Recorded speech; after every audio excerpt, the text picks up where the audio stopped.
ଜୟ ହିନ୍ଦ ସାଙ୍ଗମାନେ, ଜୟ ଶ୍ରୀରାମ। ଗୋଟେ 18-19 ବର୍ଷର ପିଲା ପାଇଁ ଆଜି ଚାଲିଗଲା ବାପା ମାଙ୍କ ଜୀବନ। ଭିଡ଼ିଓଟି ଦେଖନ୍ତୁ।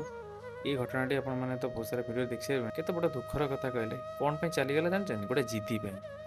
ଜିଦି ଥିଲା ଗୋଟେ ଆଇଫୋନ୍ ଧରିବାର, ଜିଦି ଥିଲା ଗୋଟେ ଫୋନ୍ ଧରିବାର। ଏମିତି ଗୋଟେ ଫୋନ୍ ଯେଉଁ ଫୋନ୍ ବ୍ରାଣ୍ଡ ନେଇ ଆମେ ଧରିଲେ ଦେଖେଇ ହେବା ଆମେ ବହୁତ ବ୍ରାଣ୍ଡ ଫୋନ୍ ଧରିଛୁ ବୋଲି, କିନ୍ତୁ ଦେଖେଇ ହେଇପାରିବାନି ଆମ ପାଖରେ ଗୋଟେ ବାପା ମା ଅଛନ୍ତି ଯେଉଁଥିପାଇଁ ଆଜି ଆମେ ସଂସାରକୁ ଆସିଛୁ, ଯେଉଁଥିପାଇଁ ଆଜି ଆମେ ବଡ଼ ବ୍ରାଣ୍ଡ ହେବାକୁ ଯାଉଛୁ।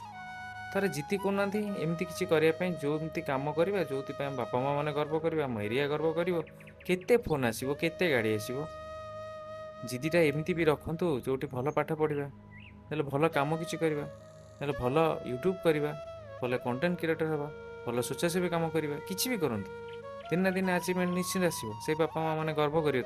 ସେମିତି କିଛି ଜିଦି ନେଇ କାମ କରନ୍ତୁ, ସବୁ କିଛି ଆଚିଭମେଣ୍ଟ ପାରିବ। ସାମାନ୍ୟ ଫୋନ୍ ନୁହଁ, କେଡ଼େ କେଡ଼େ ଜିନିଷ ଆଚିଭମେଣ୍ଟ କରୁଛନ୍ତି ଦେଖନ୍ତୁ। ମୁଁ ଗୋଟେ ଛୋଟିଆ ଉଦାହରଣ ଦେଉଛି। ଗୋଟେ କଣ୍ଟେଣ୍ଟ କ୍ରିଏଟର୍ କିଛି ବି କରୁ, ଗୋଟେ ୟୁଟ୍ୟୁବ୍ଟେ କରୁଛି, ତ ଗରିବ ଘରର ଥିଲେ, ସାମାନ୍ୟ କିଛି ଗୋଟେ କାମ କରୁଥିଲେ, ଆଜି ସେ କେଉଁ ଷ୍ଟେଜ୍ରେ ପହଞ୍ଚିଛନ୍ତି। ଯେଉଁ ଖେଳାଳି ମାନେ ସ୍ପୋର୍ଟସ୍ ଗାଡ଼ି ଚଲାଉଥିଲେ, ଆଜି ୟୁଟ୍ୟୁବର ମାନେ ଚଲାଉଛନ୍ତି। ସବୁ କିଛି ସମ୍ଭବ। ସେମିତି କିଛି ସମ୍ଭବ କରନ୍ତୁ ଯେମିତି ଜିଦିରେ ହେଇପାରିବ, ଯେଉଁଟା ଜିଦି ଦ୍ୱାରା ଆପଣ ସକ୍ସେସଫୁଲ୍ ହେଲା ପରେ ଆପଣଙ୍କ ସକ୍ସେସ୍ରେ ବାପା ମା ମାନେ ଖୁସି ହେବେ। ଆଜି ଗୋଟେ ଛୋଟିଆ ଜିଦି ପାଇଁ ବାପା ପୁଅକୁ ବଞ୍ଚିବାକୁ ଯାଉଥିଲେ, ବାପା ପୁଅ ଦୁଇ ଜଣ ଯାକ ଗଳି ପଡ଼ିଲେ ଅସାବଧାନବଶତଃ। ସେଥିରେ ମାଆ ମଧ୍ୟ ଡେଇଁକି ନିଜକୁ ମାରିଦେଲେ। କାହା ପାଇଁ ବଞ୍ଚିଥାନ୍ତି? ବହୁତ ଦୁଃଖଦାୟକ ଘଟଣା। ଏମିତି କିଛି ଭୁଲ କେବେ ବି କରିବେନି। ମୋ ପାଇଁ ଅନ୍ୟ କିଏ ମରୁ, ମୋ ପାଇଁ ଅନ୍ୟମାନେ କିଏ ଦୁଃଖ ପାଆନ୍ତୁ, ଖାସ୍ କରି ବାପା ମା ମାନେ, ଏଇଟା କେବେ ବି ଚିନ୍ତା କରନ୍ତୁ ନାହିଁ।